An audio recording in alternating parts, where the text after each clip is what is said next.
Hello, my name is Derek Hall. I work for Blackmores, consultancy company in Letchworth in Hertfordshire, and we deal with a variety of different international standards. We go into different clients and look at their management systems and how they can improve them. But above that, we're deeply into sustainability, and I've got quite a long track record of dealing with sustainable development in my previous life in the printing industry. So I've done a lot of work with different standards bodies, and we continue with that work today. Now, when we're going into lots of companies, they're asking us not only about the management system, but also about how sustainability works, how they can use it. What is sustainability? So in the next few slides, I'd like to talk through what I've termed here Blackmores and the Earth Charter. Now, what is the Earth Charter? Well, the Earth Charter was a charter titled Terra Carta, and it looks at nature and it looks at people and it looks at the planet. So very sort of high level. Now, the Terra Carta, you ask, what is it? Well, it was an initiative created by the sustainable initiative by the then Prince Charles, now the King. And in it, and as we know, he's a great promoter of all things sustainable. In it, he created a basis for a recovery plan that puts nature, people and the planet at the heart of global creation, value creation. And hopefully one that will harness precious, irreplaceable power of nature combined with transformative innovation and resources of the private sector. And this is an area that gets missed a lot. There are a lot of public sector initiatives, but there aren't quite so many in terms of private sector initiatives. So this standard, if you can call it a standard, or this set of principles, it was all about trying to harness improvement with both large and small corporations and really looking at what we're doing and the impact that business has on the environment. So the Terra Carta, it was evoked from the history of the Magna Carta. We've heard of the Magna Carta many centuries ago, but that was very much, the Magna Carta was very much a people's charter. Now we're talking about an Earth Charter. Terra Carta is a charter for the planet. So it describes a roadmap for sustainable business. And it includes 10 articles designed to help business to reduce their carbon footprint and to be more sustainable by a target date of 2030. Now, yes, 2030 is coming up pretty fast. We're already in 2024. So lots and lots of work to do by lots of different businesses, the impacts they have, and going right up to national governments around the world. So what the Terra Carta asks for is a group of signatories, MDs of companies that can have a real impact within their own organisations, looking at how they can develop strategies and improvements and to make the business more sustainable. Sustainable is a much misused term. And sustainable means what it says is continuance into the long term. How can we continue into the long term following the path we are and the present business methods that are carried out? Massive subjects. But however, the areas that are in control or in their control, the business's control, are very much the financial areas, very much the strategies, very much policies got in place, very much how they treat people. So many improvements can take place. Now, within the Terra Carta, there's a summarium and a charter, and it outlines various things. There's a bit of a foreword by the then Prince of Wales. There's some wording about the supporters of the Terra Carta, and a very important section about a statement of intent. It's about companies signing up and making a statement of intent that they're going to put in place improvements within their organisation.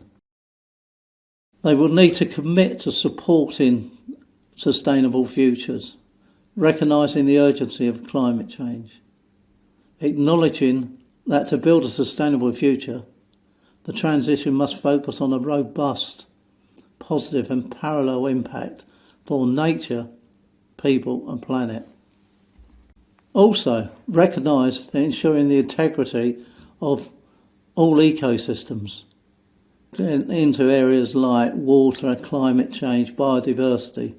What impacts do you, the organisation, have on those? An acknowledgement of health within the organisation and the wider community, and taking into account the value of diversity, recognising the importance of local traditions. Most organisations deal with supply chains, lots of local or smaller suppliers, large suppliers. We all have an impact.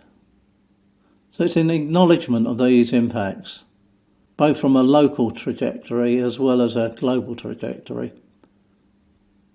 And it's recognising that the scale of sustainable solutions and investment and longer term projects are really deeply explored. So a key message is to undertake collaborative and sharing knowledge of ideas to propel the business towards a sustainable future. So now I just want to talk through some of the guiding mandates behind the Terra Carta. Number one, the Terra Carta will serve as a guiding mandate for the Sustainable Marketing Initiative. Number two, the Terra Carta aims to provide an integrated roadmap towards inspiring, inclusive, equitable, prosperous and sustainable future for the sake of present and future generations. You've probably heard that terminology before. But a key point here is to harness the power of nature, and the impact that organisations are having on nature. Now, mandate number four, it actually recognises, let's say, the obvious, and it recognises that each industry and business and investor needs to chart its own course. There's no one solution for a sustainable future. Each business needs to look at global, regional, local variances. And an absolute key thing here is the Terra Carta, this is Mandate 7, will be open to affirmation from any CEO or equivalent in any sector that wishes to support the private sector's role in building an inspiring, equitable, prosperous future. And it links closely with some of the COPs like COP15, biodiversity, and COP26. It's absolutely important that a CEO that signs up for the Terra Carta is really committed to driving it through their organisation. Now, the key point I was just saying, that each industry is different, is really important when you start looking through the Terra Carta's sections and articles. The Terra Carta is built of 5 different sections, and underlying those are different articles. So for instance, section 1 is reimagining the future. And within that, you've got Article 1, create sustainable industries. Article 2, default sustainable. Article 3, the power of consumers. So you've got different articles under each section. Some of the other sections. Section 2, redesigning net zero and nature positive transition. Section 3, rebalancing for sustainable investment. Section 4, rethinking market forces. And Section 5, reinvigorating innovation. So a lot of different actions underlying those sections and those articles. You as a business will need to look at what parts relate to you, but trying to keep balance on against those 5 sections. So how can you reimagine the future? How can you look at net zero? How can you balance sustainable investment? How can you have an impact on market forces? And how can you reinvigorate your innovative practices? Okay, as already said, the Terra Carta recognises each industry is different and it needs to chart its own course. This is statement of intent number 4.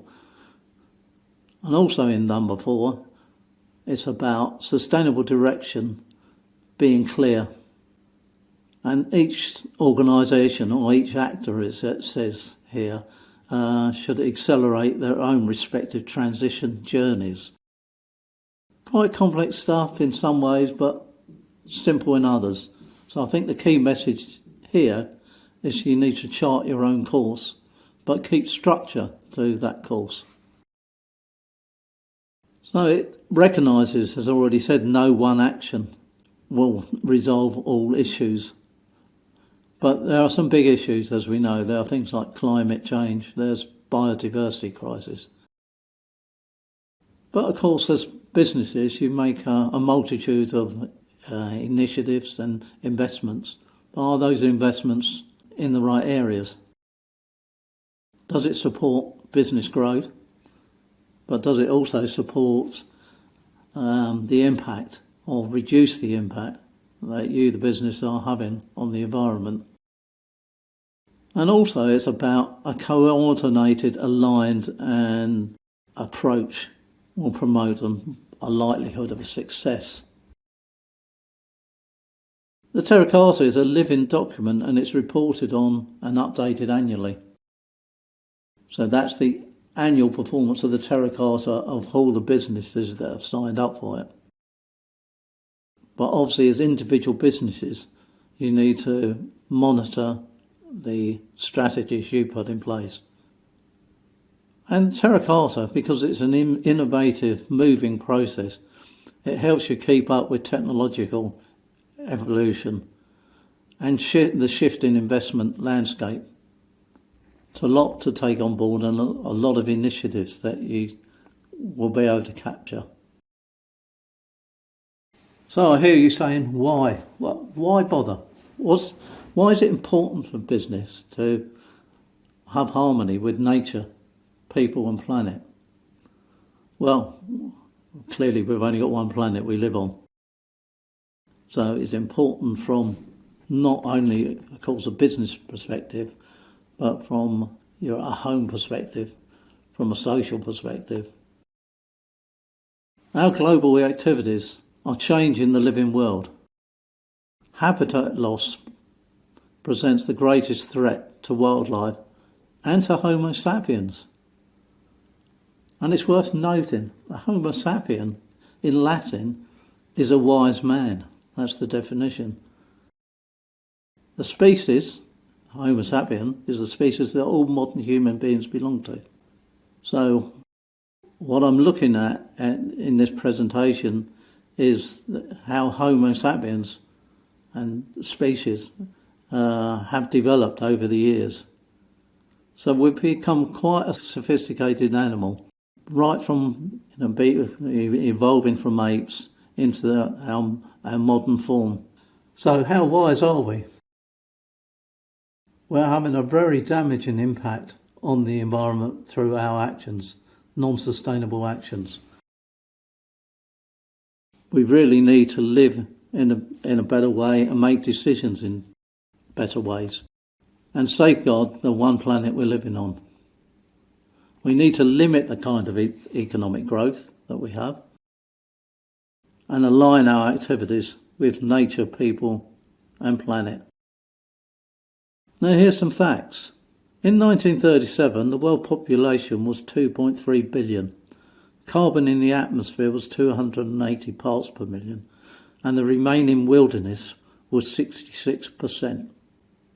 Now you fast forward right up to 2020, the world population was 7.8 billion.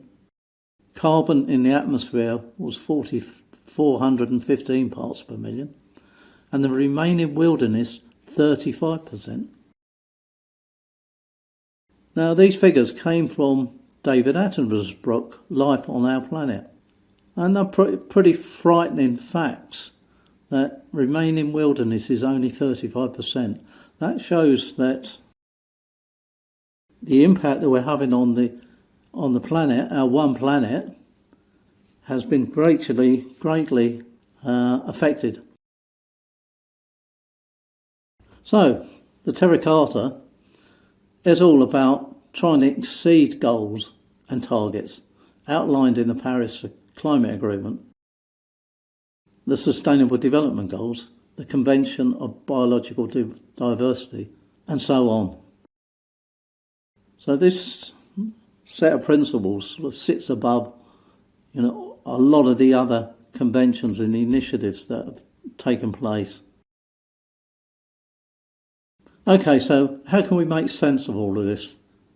At Blackmores, we've tried to develop business strategies that mean something to the business, obviously. What is Blackmores, or what are Blackmores? Blackmores are a consultancy company, and we go into different organisations and look at their international standards, look at their management systems, how can we improve them. So we work with various sets of principles and guidance documents to try and improve things. Our sustainable strategy is relevant to all employees. It's recognised at Blackmores we all have a part to play in delivering the strategy. And we are all stakeholders in the future of the planet we live on. And there's no planet B. We've only got planet A to work on. So within the system at Blackmores, we've looked at planet, nature and people, and we've developed some initiatives.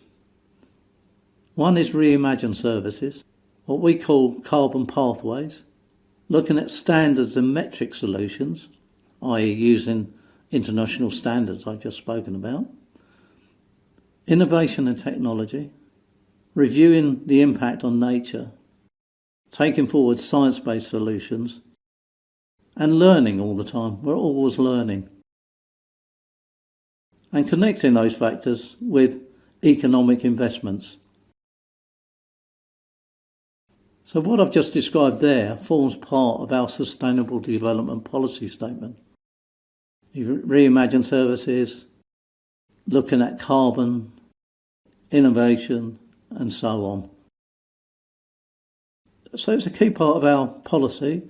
That policy is signed by Melanie Blackmore, the Managing Director, and Paul Blackmore, the Finance Director.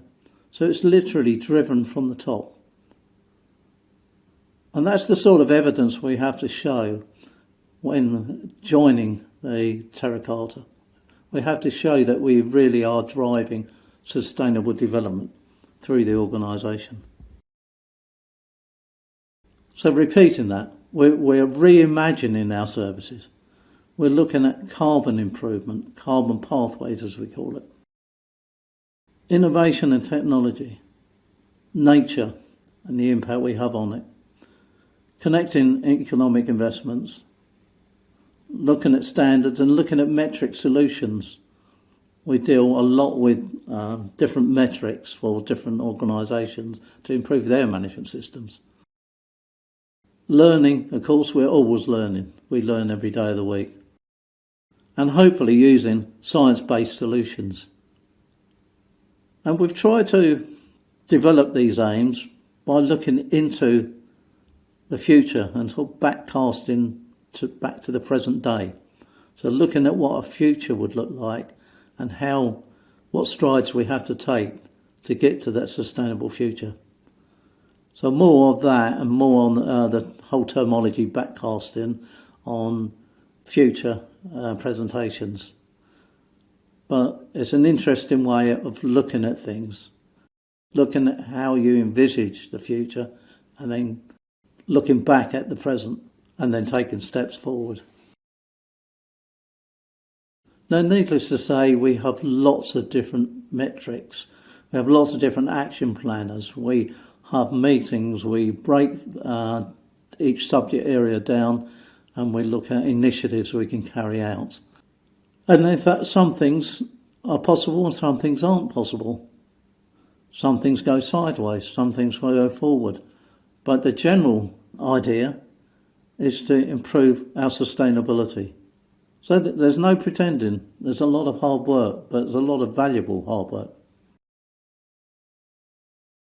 Now, because we deal with international standards, those international standards link very nicely with the Sustainable Development Goals, the United Nations Sustainable Development Goals. Those Sustainable Development Goals link very nicely into the whole concept of the Terra Carta, the Earth Charter. So there are different global goals, and in turn they have a date of 2030 to try create a better world. Might struggle with that, but we're still aiming to improve, as is the Sustainable Development Goals. So when we go through these goals, more and more we've discovered, because we're learning all the time, we've discovered that the international standards actually link, as I've already said, with the Terra Carta commitments, but the standards also directly link with the goal. So, for instance, ISO 9001, Quality Management System, links with the Sustainable Development Goals. So I think it's Goal 9, if I remember rightly. But there are many different Sustainable Development Goals, ending poverty, and diversity, improving the oceans, and so on. But it's interesting, the more you go into the goals, you'll find more linkage with the international standards. So why is this important? Well, many organisations deal with international standards. Many organisations need a quality system, ISO 9001 related, ISO 14001 in terms of the environment, ISO 27001 information security. So the call for international standards is quite vast and quite many. But from our perspective, as I say, we're looking at how those standards align with a greater push forward for sustainable development.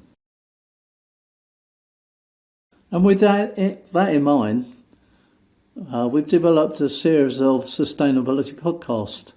So I'll just read out a few of them. What are Sustainable Development Goals? There's a podcast about that. What are the 7 steps for carbonology? We look deeply into carbon outputs. And there's even a podcast on how you can align your management system with the SDG goals. So there's a lot there. So well worth a listen. So, many thanks for listening.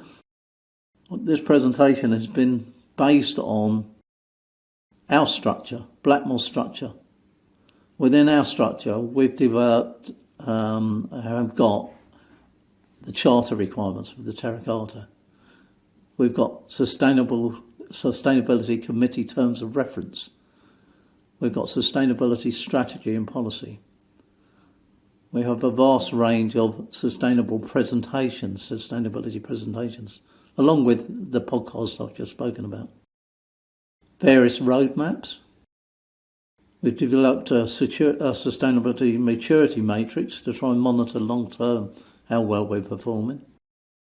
And a whole section on SDG goals and the relationship with ISO standards. A section on minutes and action planners.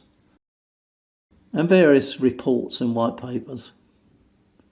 And finally, as I've just been speaking about, the sustainability podcast. Okay, so with that, I'll finish. So I've been speaking about sustainable developments, a lot of the wider concepts, as well as the more local actions you can take within each of your organisations. So well worth looking at, well worth researching the Terra Carta, well worth researching the Sustainable Development Goals. There's a lot out there.